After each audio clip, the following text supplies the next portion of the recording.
Okay, my coworker's got the AC disconnect pulled and he's gonna be checking the unit. Ok.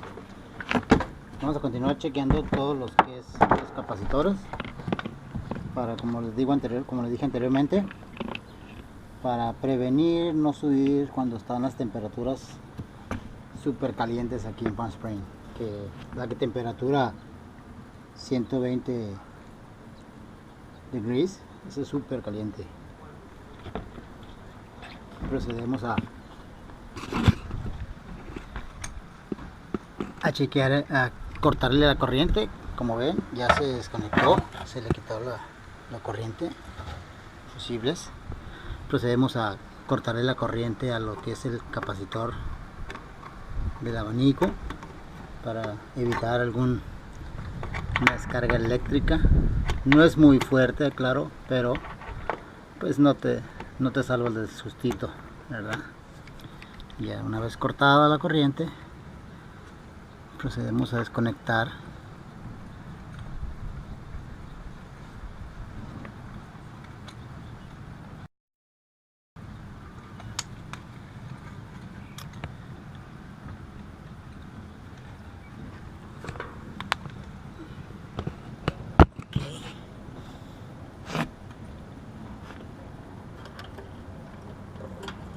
desconectamos este cablecito que es el capacitor, desconectamos el cable amarillo que es el del compresor,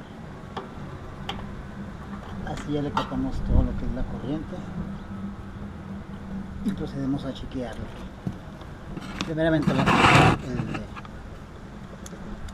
PHY, que es en MFD for the freezer.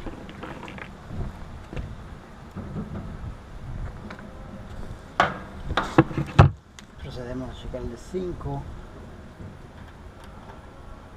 Checking the 5 capacitor. El 5 capacitor, si pueden ver, este capacitor está en perfectas condiciones, tiene 4.95, que es su capacidad Plus normal. or minus 5%. It's good. Muy bien. Between 4.75 and 5.25 would be good. Yeah. Ok. Pues vamos a checar el de 35. So checking or testing the 35 microfarad capacitor.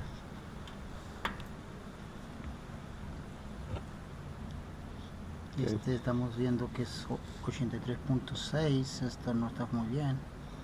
So with that one, it looks like forgot to disconnect the hard start kit. And so what we're getting is a reading of the unit plus the hard start kit. Kind of interesting. Aquí se me olvidó desconectar lo que es el power on. Este es el power on, que es el que le da más potencia al compresor. Por eso me marcó esa cantidad. Yeah, it's the hard start capacitor. The hard start gives a little extra jolt initially when the unit first starts, and then it takes it out of the unit via a little relay that's inside. Ya una vez desconectado hay que verificar siempre para que no le dé una puntuación y ya los ponga en confusión. So let's position it where it's not touching anything else, and then getting a reading on the capacitor. And we've got 34.57. Como pueden ver, ahora ya lo está dando la capacidad normal que es 34.57, que es un capacitor que está en su mejor estado. Okay, and this capacitor is 35, right? Yeah. Yeah, 35. So this unit's at 35.5. Ya, este capacitor, como les dije anteriormente, es de 35 más 5%, entonces está muy bueno. Muy bien estos capacitores. I like to write it in there sometimes because someone in the future, some of these Goodman units are 40s. So it's good, huh? Everything tested good? Good. Oh, we can test the hard start kit too. And these should be between 45 and 50 on the microfarad. Right here? On the same, right? On the same, yeah. The same. Vamos a proceder a chequear el Boss. What's your name? For the hard start kit, it's a Supco SP Oh, el Star SPP5. capacitor. Uh-huh. Este los tiene que dar la cantidad de... How many percent? How many? Between 45 and 50 is good on the microfarad test. Oh, ok. Este los tiene que dar 45. 45.5. Entonces, aquí vamos a mirar. Esta es una ayuda para el compresor, para darle más potencia al compresor. And so we're at 48.4, which is great. Es good. Es una puntuación de 48.4, el cual está perfecto. Es el que le va a ayudar al compresor para que no se esforce tanto mucho el compresor. Este está perfecto. Tiene que ser 45. Yeah, it's good. Good. Todo está en perfecto.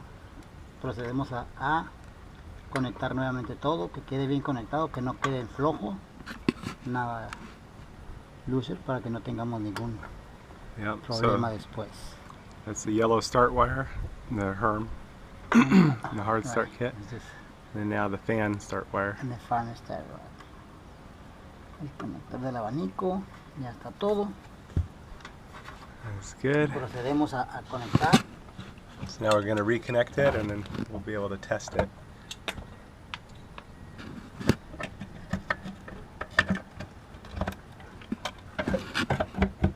Ya una vez conectado, como les comenté anteriormente, muchos tienen su cover aquí, la tapita que le quitamos anteriormente a la otra aire acondicionado. Este no lo tiene, pero es igual. Procedemos. Estamos viendo que el abanico funciona a perfección, todo funciona al bien. Las líneas, la línea de salida de freón está perfecta. Excellent. So I manually nice. pushed in the contactor. We verified the fan is spinning the correct way, and that the suction line is a bit cold. Okay. it's Ya good. una vez concluido, chequeamos los capacitores que están en perfecto estado. Así prevenimos subir, como les dije anteriormente, cuando está las temperaturas a 120 grados Fahrenheit en Palm Springs. Yep, that's the difference between a good summer and a suffering summer. So it's gonna make all the difference, because Exactly. on that first hot day, you know, by doing this, you're not going to have it inundated with calls. It doesn't mean you're going to eliminate everything, but you're not going to get that. You have 19 messages on an emergency pager or something like that. This way, you might have one, you might have two, but it's going to be reasonable and all that stuff. But plus, you're not going to be like, okay, I got a call for this roof, and I did that one. Then I got a call for another roof, and then I got a call back to the same roof that I was on before. it's horrible. You just get all your stuff put away. Es and- terrible subir, yeah, arreglar una refrigeración a yeah, esas temperaturas. yeah. No se los recomiendo a nadie, que cuando hay que subir, por necesidad claramente está que hay que hacerlo, ¿verdad? Pero si podemos prevenir esos momentos tan desagradables que está súper caliente, es mejor. Yeah. Yeah, this is the way to spare you a lot of trouble. No. Yeah. Yeah, pues es más good prevención. Yeah. For no the worry and the 100%, Yeah. 110. Yeah, what a difference. The jacaranda trees back here flowering, they get the purple flowers. Pretty nice. Nice cool breeze. Big difference to doing this now. This is May versus doing this in July. It'd be really hot, so much better.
Bye.